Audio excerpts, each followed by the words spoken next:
और आइए अब आपको सुनाएंगे कि मुख्यमंत्री हेमंत सोरेन क्या कुछ कह रहे हैं। जहां आपकी योजना, आपकी सरकार, आपके द्वारा कार्यक्रम का आयोजन किया गया है, देखिएगा तस्वीरें। सबसे पहले तो आप लोग इतने लंबे समय से इंतजार कर रहे हैं, इसके लिए आप लोग का धन्यवाद, आभार और आपको जोहार जोहार धन्यवाद। आज हमारे साथ हमारे मंत्रिमंडल सहयोगी भी है, गठबंधन दल के हमारे नेतागण भी हैं, इनका भी हम हार्दिक अभिनंदन करते हैं और पदाधिकारी, पत्रकार मित्र सभी यहां आए, इनका भी हम लोग हार्दिक अभिनंदन करते हैं। साथियों, ये सरकार आपके द्वार का ये चौथा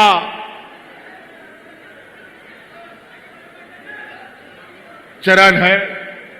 सरकार को भी 4 साल पूरे हो गए, तो हर साल के हिसाब से एक एक कार्यक्रम हम लोगों ने सभी जिला, सभी गांव, कस्बे, पंचायतों में इस काम को किया है।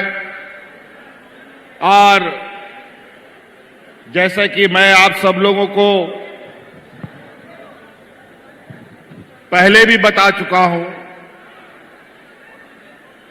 कि जो ये हमारी सरकार है, ये सरकार रांची हेडक्वार्टर से चलने वाला सरकार नहीं, बल्कि आपके दरवाजे और आपके गांव से चलने वाला यह सरकार है।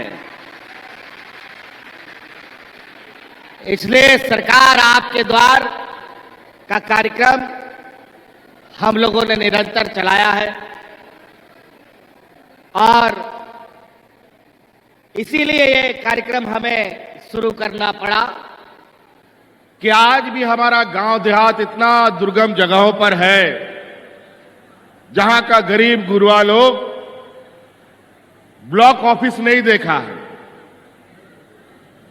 बीडीओ सीओ कौन है उसको भी नहीं जानता है। इसीलिए ब्लॉक ऑफिस, जिला कार्यालय सबको हम लोग आप लोगों का दरवाजे में पहुंचाने का काम किए। आज बुजुर्गों को पेंशन देना, हमारी बच्चियों को सावित्रीबाई फुले योजना देना, हमारे नौजवानों को स्वरोजगार से जोड़ना, ये सभी काम अब ब्लॉक कार्यालय में नहीं बल्कि आपके गांव देहात पंचायतों में, पंडालों में होता है।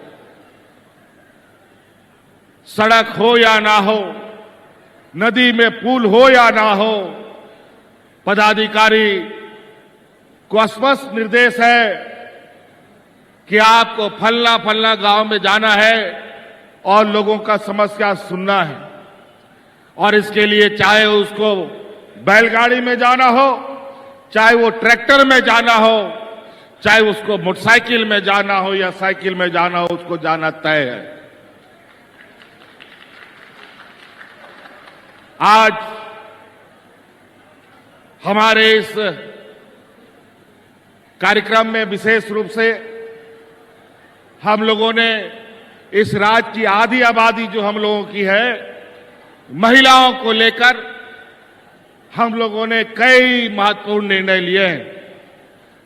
आज सरकार महिलाओं को जन्म से लेकर मृत्यु तक कुछ ना कुछ सरकार की तरफ से उनको हम सहायता देने का काम कर रहे हैं। आज इसी के यात्रा में हम लोगों ने मुख्यमंत्री मैया योजना प्रारंभ किया है। लाखों लोग, लाखों महिलाएं, लगभग 50 लाख महिलाओं को इसमें हम लोगों ने जोड़ा है। मैं यहां से महिला दीदियों से जानना चाहता हूं, जोर से आपकी आवाज सुनना चाहता हूं, ताकि हमको और भी आपके लिए मजबूती से काम करने का साहस हो। मुख्यमंत्री मैया योजना आपको पसंद आया? महिलाएं, आपकी आवाज हम सुनना चाहते हैं। मैया योजना पसंद आया? चलिए, बहुत बढ़िया। यहां बच्चियों को सावित्री बाई फुले पसंद आया? आप लोगों कितना लोगों को मिला? जरा हाथ खड़ा करके दिखाइए तो। सावित्री बाई फुले योजना, मैया योजना, किसको किसको मिला? चलो, बहुत बहुत धन्यवाद। और अब तो मैया योजना का दूसरा किस्त भी जा रहा है सबके खाता में। पहला किस्त तो पहुंच चुका, दूसरा किस्त भी पहुंच रहा है। और तो और कुछ हमारी बच्चियां छूट गई थी, महिलाएं समूह में 18 साल की भी बच्चियों को हम लोगों ने इसमें शामिल कर लिया। अभी उनका गणना चालू है, लगभग 2-2.5 लाख और इसमें हमारी बच्चियां इसमें जुड़ेंगी। तो इसलिए आज सरकार आपके द्वार के माध्यम से इस राज्य में बूढ़ा बुजुर्गों को उनको बुढ़ापे का लाठी हम लोगों ने देने का काम किया। आज सभी बुजुर्ग को आज पेंशन मिल रहा है। आज कोई ऐसा गांव में बूढ़ा बुजुर्ग नहीं है, दिया लगा करके, टॉर्च लगा करके भी ढूंढिएगा तो बिना पेंशन का कोई बुजुर्ग आपको नहीं मिलेगा। यह सरकार की उपलब्धि है। कई सारी चीजें हैं, हमारे कई मंत्रियों ने, कई नेताओं ने आपको कई सारी बातें बताई। हम सिर्फ यही देखने के लिए जिला जिला, पंचायत घूम रहे हैं कि सरकार अपना काम ईमानदारी से कर रहा है कि नहीं कर रहा। इसीलिए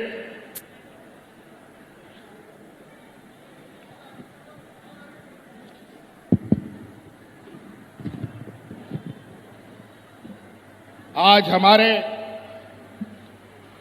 इस देश का सबसे पिछड़ा राज्य, जहां सबसे अधिक मजदूर, किसान, आदिवासी, दलित, पिछड़ा, अल्पसंख्यक लोग बसता है, ये वो राज्य है जहां पर सदियों से इस राज्य को नोचा, खसोटा और शोषण किया गया इस राज्य के ऊपर। और यही वजह है कि ये राज्य कहने का तो देश में सोने का चिड़िया इसको वो लोग बोलता है, लेकिन आज ये राज्य बूंद बूंद के लिए भी तरसता है। आज इसीलिए हम लोगों ने पहले जो कहा हमने कि हमारी गांव की सरकार है, तो हमारी पहली प्राथमिकता है कि आर्थिक रूप से हमारा गांव मजबूत होगा, और जब गांव मजबूत हो जाएगा तो अपने आप पूरा झारखंड मजबूत हो जाएगा। अभी बहुत जल्दी इस राज्य में चुनाव होने वाला है, 2-4 महीने में। यहां पर व्यापारियों का, पूंजीपतियों का गिद्ध नजर पड़ चुका है। कल परसों से ये लोग पूरा गिद्ध की तरह पूरे राज्य में मंडराएंगे। गांव गांव, पंचायत पंचायत में झारखंड का नहीं, गुजरात का, यूपी का, महाराष्ट्र का, हैदराबाद का, छत्तीसगढ़ का, मध्य प्रदेश का लोग आपको गांव गांव में देखने को मिलेगा।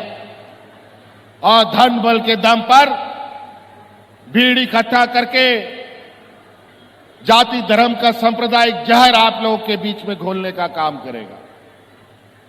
ध्यान रखिएगा, इन पूंजीपतियों के पास आपके आंसू पोंछने के लिए कुछ भी नहीं है। इस राज्य के गरीब गुरुआ लोगों को, बूढ़े बुजुर्गों को पेंशन देने का इनके पास पैसा नहीं है। किसानों का कर्ज माफ करने का पैसा नहीं है। महिला सशक्तिकरण के लिए उनके पास पैसा नहीं है। हमारे गरीबों को आवास देने के लिए पैसा नहीं है।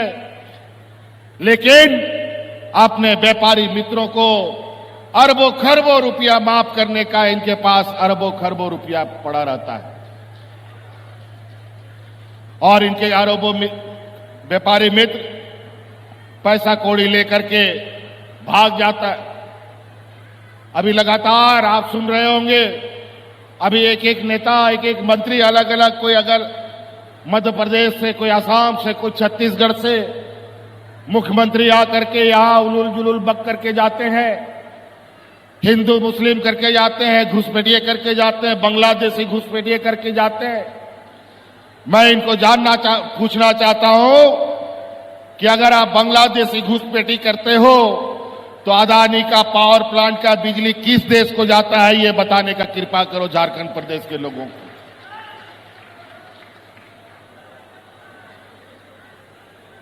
ये लोग ऐसे लोग हैं, ऐसे ऐसे आपको बात करके सुनाएंगे कि आपके परिवार के, आपके समाज में बिखराव कैसे पैदा हो। ये लोग आम आदमी को तो छोड़िए, ये लोग भगवान को भी नहीं बकसते हैं। और इसीलिए लोकसभा चुनाव के अंदर जिस तरीके से सांप्रदायिक वातावरण खराब करने का इन लोगों ने काम किया कि देश में भगवान ने भी उनका साथ नहीं दिया और सरकार बनाने के लाले पड़ गए और उनको बैसाखी सरकार बनानी पड़ गई।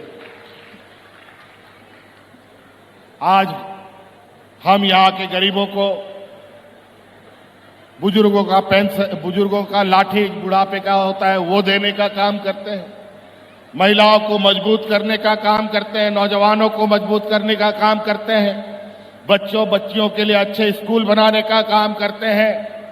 तो इनका पेट में दर्द होता है और झारखंड राज्य का हक अधिकार मांगते हैं तो षड्यंत्र के तहत हमको जेल में डाल देता है। अभी हमको जेल में डाल दिया था ये लोग। हाई कोर्ट, सुप्रीम कोर्ट ने इनको लताड़ा कि कोई वजह नहीं है इसको जेल में रखने का, और कोर्ट के आदेश से आज आप लोगों के आशीर्वाद से आज हम फिर से आपके सामने खड़े हैं। और लगातार आप याद कीजिए, सरकार बनते ही हमारे साथ कितनी चुनौतियां आई। सरकार बना, ठीक से हम लोग सरकार बनाए भी नहीं थे कि कोरोना के चपेट में हम लोग आ गए। और आपको याद होगा कोरोना का दिन कितना डरावना, कितना भयानक था। पूरा देश लॉकडाउन, गाड़ी घोड़ा, हाट बाजार सारा कुछ बंद हो गया। ऐसे स्थिति में आपका ये भाई, आपका ये बेटा आपके परिवारजनों को कंधे में उठा उठा करके आपके घर में पहुंचाने का काम कर रहा था। और उसी समय हमारी महिला दीदियों ने गांव-गांव, पंचायत खाना बना करके अपने मजदूर भाइयों को मुफ्त में खाना खिलाने का काम किया था। और उसी समय हमने निर्णय लिया था कि इस राज्य की महिलाओं को सशक्त करेंगे, मजबूत बनाएंगे। आज उसका पहला कदम है कि आज हर एक महिलाओं को मैया सम्मान योजना से हम लोगों ने जोड़ दिया है। हमको पता है आज के दिन में भी गांव में कितनी गरीबी है।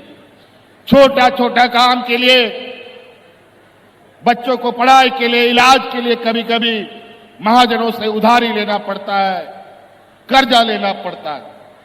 हमारा लक्ष्य है अगले 5 साल के अंदर इस राज्य के हर एक घर को हम इतना मजबूत करेंगे कि किसी से उधारी लेने की जरूरत नहीं है और हर एक घर में 1-1 लाख रुपया पहुंचाने का हम काम करेंगे।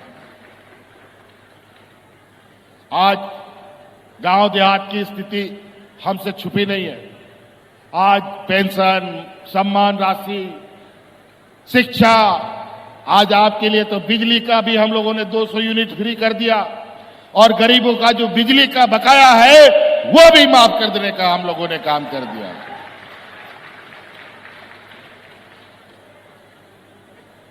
और आज हमारे बच्चे जो पढ़ाई करते हैं शहर में आकर के, कई बच्चे सरकारी छात्रावास में रह करके पढ़ाई करते हैं। आपके पलामू जिला में ही हम लोगों का अंबेडकर छात्रावास है। आज उसको 6 तल्ला हम लोगों ने छात्रावास बनाने का स्वीकृति प्रदान कर दिया है। और आज जितना भी राज्य में छात्रावास होगा उन सभी छात्रावास में मुफ्त खाना सरकार उपलब्ध कराने का काम करेगा अपने बच्चों के लिए।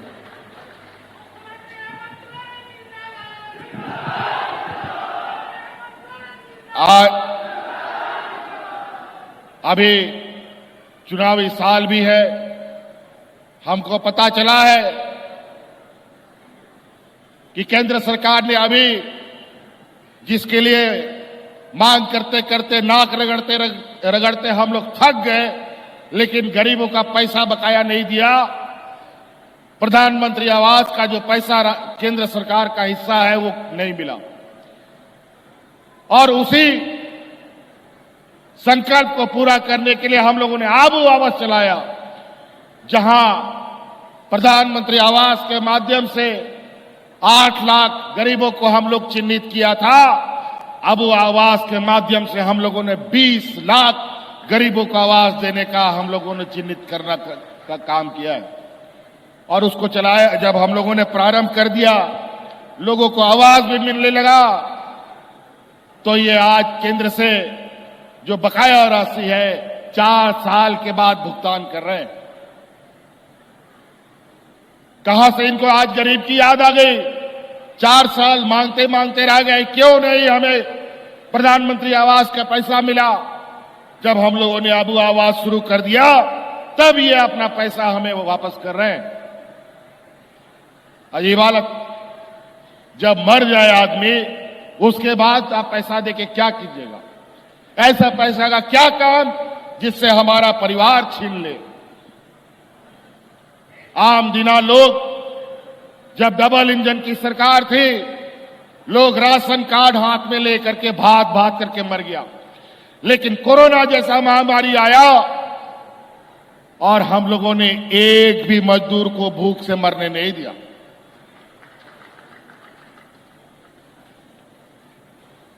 और आज इसको लेकर ये लोग डरे सामे से हैं। आज राज्य में धीरे धीरे महिलाएं मजबूत हो रही हैं। हमारे नौजवान स्वरोजगार की तलाश में इधर उधर भटकने की आवश्यकता नहीं, राज्य के पास आप आकर के अपने रोजगार खोज सकते हैं। पहले सरकार की तरफ से गांव देहात नौजवानों को सिर्फ और सिर्फ ट्रैक्टर मिलता था। आज देखिए, सरकार के तरफ से ट्रैक्टर भी मिलता है, सरकार की तरफ से बोलेरो भी मिलता है, सरकार की तरफ से स्कॉर्पियो भी मिलता है, इनोवा भी मिलता है, बस भी मिलता है, और आप अपना स्वरोजगार भी कमा रहे हैं। आजकल आप देखते हैं मौसम कितना खराब रहता है, समय पर बारिश होता है, कभी कम होता है, कभी बहुत हो जाता है, किसान परेशान रहता है। और हम लोगों ने किसानों के लिए भी वैकल्पिक खेती कैसे करे, इसके लिए बिरसा हरित ग्राम योजना लाया, पशुधन योजना लाया, दीदी बगिया योजना लाया, ताकि आप धान गेहूं मड़ुआ के अलावा आप आम का भी खेती कर सकते हैं, आप लीची का भी खेती कर सकते हैं, आप पपीता का भी खेती कर सकते हैं। तरह तरह की खेती बाड़ी का रास्ता हम लोगों ने खोल दिया है।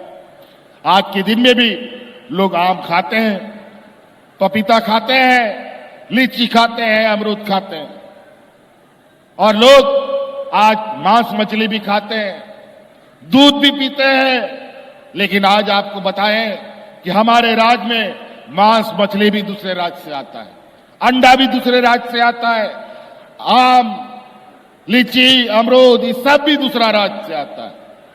तो हमारा किसान क्यों नहीं खेती करके ला सकता है? क्यों उसको बेच करके नहीं खा सकता है?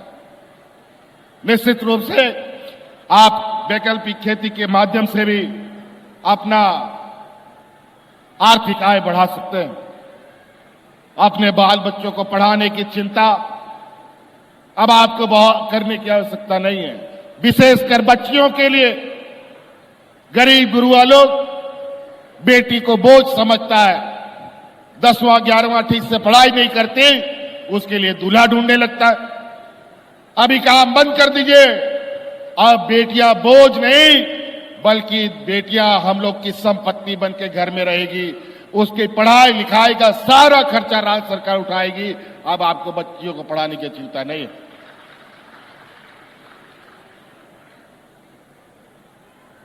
इसके लिए भी सरकार गुरुजी क्रेडिट कार्ड लेके आई है। गरीब गुरुआ को तो बैंक कभी कोई पैसा और आर्थिक सहायता करता नहीं है। इसीलिए गुरुजी क्रेडिट कार्ड हम लोग आप लोगों के लिए लाए हैं। आप लोग गुरुजी क्रेडिट कार्ड लीजिए। बच्चा को इंजीनियर बनाना है, वकील बनाना है, डॉक्टर बनाना है, गुरुजी क्रेडिट कार्ड बैंक में लेके जाइए, तुरंत 15 लाख रुपया आपको पढ़ाई के लिए बैंक पैसा देने के लिए तैयार होगा। तो कई ऐसी चीजें हम लोगों ने 2 लाख तक का किसानों का ऋण माफी भी किया। आज बिरसा हरित ग्राम योजना के माध्यम से लगभग 1 करोड़ से अधिक फलदार वृक्ष भी लगाया है। आज अनगिनत नौजवानों को स्वरोजगार के लिए हम लोगों ने आगे बढ़ा दिया है।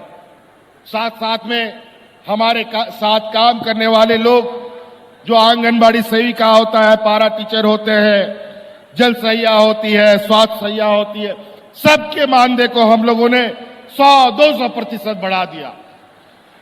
सब नाचते घाते आज सरकार के साथ काम कर रहे हैं। कंधे से कंधे मिला करके ये लोग अपना काम कर रहे हैं। पोषण सखी जो डबल इंजन की सरकार ने पहले बहाल कर दिया और इनको सड़क पर मरने के लिए छोड़ दिया, आज उन सखी मंडलों को भी हम लोगों ने पुनर्बहाल करने का काम किया। पुलिस सहायक पुलिस को भी हम लोगों ने पूरा बहाल करने का काम किया है। ये लोग जरूरत के समय में आपके पास हाथ पसारने आते हैं, लेकिन जब इनका समय पूरा हो जाता है तो दूध से मक्खी कैसे निकाल के फेंक दिया जाता है, वैसे ही गरीब गुरुआ लोगों को निकाल करके ये लोग फेंक देते हैं। इसलिए ध्यान रखिएगा, अभी ये गिद्धों का हुजूम आ रहा है। कोई पलामू में उतरेगा, कोई कोल्हान उतरेगा, कोई संथाल परगना उतरेगा, कोई छोटा नागपुर उतरेगा। ढेर सारा हुजूम और इतना लोग आएगा कि झारखंड में भी इतना लोग नहीं है, इतना लोग लेके आने वाला है इस चुनाव में। ये लोग एक तरफ पूंजीपतियों की ये जमात, दूसरा तरफ ये गरीब गुरुआ आदिवासी दलित पिछड़ा का ये राज। अब ये लड़ाई अमीर और गरीब के बीच में होना है। ध्यान रखिएगा, पैसे देकर के चुनाव में ये लोग घुसने जा रहे हैं। पैसे से हमारा परिवार तोड़ेगा, पार्टी तोड़ेगा और समाज भी तोड़ने का काम करेगा। इन लोगों से सावधान रहिएगा। आज बहुत सारी योजनाएं यहां पर आपके शिलान्यास उद्घाटन हुए हैं। कई सारी परिसंपत्तियां भी यहां वितरण होना है। आपके ही इस जिला का ये नक्सल प्रभावित क्षेत्र बूढ़ा पहाड़ जैसा दुर्गम जगह पर आज तक 30 साल 40 साल शिबू सोरेन जी के अलावा उस जगह पर कोई नहीं गया था। दूसरी बार ये शिबू सोरेन का बेटा वहां जाकर के दिखाया और वहां के गांव के लोगों को मजबूत करने का काम किया है। आज जाके देखिए, बूढ़ा पहाड़ इतना खूबसूरत, वहां के गांव के लोग इतने खुशहाल हो चुके हैं कि आपको पता चलेगा कि सरकार की योजना हम सिर्फ कागज पे नहीं, लोगों के चेहरे पर दिखाई देता है। हर सरकार की यही सपना, यही उम्मीद होता है कि सरकार जो काम करे वो गांव गांव तक पहुंचे, लोगों का चेहरा, उनका मुस्कान उसका वापस हो। वर्षों से बेचारा 20 वर्षीय डबल इंजन की सरकारों ने अलग अलग तरीके से इस राज्य को लूटा, दोनों हाथों से लूटा। और आज जब झारखंडियों की सरकार बनी है तो सरकार गिरा नहीं सकते, तो सरकार के मंत्रियों को किडनैप कर लो, उठा लो, कब्जा कर लो, तोड़ लो, डराओ धमकाओ। सीबीआई ईडी हमारे पीछे 2 साल तक लगा दिया। जब हम उससे डरे नहीं तो जबरदस्ती झूठा केस में जेल में डाल दिया। यही गरीबों के साथ होता है।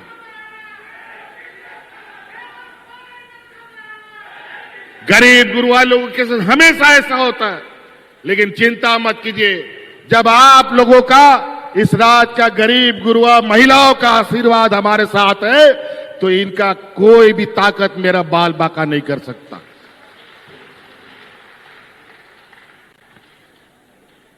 नौकरी को लेकर के ये लोग तरह तरह के आरोप लगाते हैं। इनको पूछिए कि इन लोगों ने 5 साल 19 साल तक क्या क्या इस राज्य में। आज जेपीएससी में नियुक्ति हम लोगों ने किया बिना किसी विवाद के। हम नीतियां बनाते हैं यहाँ के झारखंडियों के लिए, तो ये लोग कोर्ट में जाकर के असंवैधानिक कर देता है, और यही चीज लोग अपने राज्य में लागू करता है तो संवैधानिक हो जाता है। बड़ा विचित्र बात है। लेकिन इसी बीच कई चुनौतियों के साथ भी, चाहे हमारा शिक्षक की बात हो, प्रोफेसर नियुक्ति की बात हो, कृषि पदाधिकारी की बात हो, डॉक्टर हो, पंचायत सचिव हो, लिपिक हो, जेईई हो, नर्सिंग हो, सभी लोगों का बहाली हम लोगों ने किया है। लेखा पदाधिकारी जिनकी बहाली हुई है, 100% लेखा पदाधिकारी हमारे स्थानीय लोगों को नौकरी में हम लोगों ने शामिल किया है। 100%। और तो और मोटरयान इंस्पेक्टर, उसमें भी हम लोगों ने 100% के लगभग बहाली किया। जूनियर इंजीनियर में भी, उसमें भी लगभग 80% हमारे स्थानीय नौजवान छात्राएं आई। और तो और हम लोगों ने सरकारी के अलावा निजी क्षेत्रों में भी ऐसे ही पंडाल लगा लगा करके लगभग 1 लाख लोगों को नौकरी में हम लोगों ने विभिन्न कंपनियों में भेजा है। 1 लाख। क्या बात करेंगे ये लोग। और इतने विपरीत परिस्थिति में भी रोज बोला कि आज सरकार गिरेगी, कल सरकार गिरेगी, आज ये विधायक को चुरा लिया गया, आज ये विधायक को भगा लिया गया, ये बीजेपी ज्वाइन कर रहा है, वो बीजेपी ज्वाइन कर रहा है। और मजेदार बात है कि आज पूर्व के जितने मुख्यमंत्री थे सभी भारतीय जनता पार्टी में चले गए हैं, एक मुख्यमंत्री को सिर्फ हटाने के लिए। बताओ, आप तो इस देश का सारा मुख्यमंत्री एक तरफ, प्रधानमंत्री भी एक तरफ, और एक तरफ हम गरीब, गुरबा, आदिवासी, दलित, पिछड़ा। देखते हैं इस चुनाव में ताकत किसकी है। इन लोग को अब ये गुजरात से चलने वाला, महाराष्ट्र से चलने वाला इन व्यापारियों को, और ये षड्यंत्रकारी हिंदू मुस्लिम करने वाले लोग को, जात पात की लड़ाई लड़ाने वाले लोगों को अब चुनावी बोरा में भर करके जहां जहां से आएंगे वहां वहां वापस भेज देना होगा। हम लोग का ये 24 जिला का ये राज, एक जिला को छोड़कर 2300 जिला अगल बगल राज्यों से जुड़ता है। आप लोग ध्यान रखिएगा, ये लोग वोट चोरी करने वाले लोग अगल बगल राज्य से भी ढुकेंगे। इन लोगों को गांव में दिखाई दे तो इन लोगों को खदेड़ने का काम कीजिएगा, अगर दूसरा राज्य ढुकेगा तो इसलिए साथी बहुत सारी बातें हैं। आप लोग को सिर्फ हम देखने आए हैं कि यहां आप लोग काफी दूर दराज गांव देहात से आए हैं। आप लोग को भी जाना है, पहुंचते पहुंचते रात हो जाता है। लोग कई जगह लोग पैदल भी जाते हैं, पहाड़ के ऊपर भी रहने वाले लोग हैं, पहाड़ के नीचे भी रहने वाले लोग हैं। बस आप लोगों से ये सुनना चाहते हैं कि सरकार आपके लिए, राज्य के लिए अच्छा काम कर रही है कि नहीं कर रही है? बढ़िया काम कर रही है? आप लोग का आशीर्वाद मिलेगा। चलिए, बहुत बहुत धन्यवाद। यहां आए हुए आप सभी झारखंडी भाइयों को, मूलवासी भाइयों को मेरा हार्दिक अभिनंदन करते हुए जोहार करता हूं, धन्यवाद करता हूं। फिर से आप सब लोगों को धन्यवाद।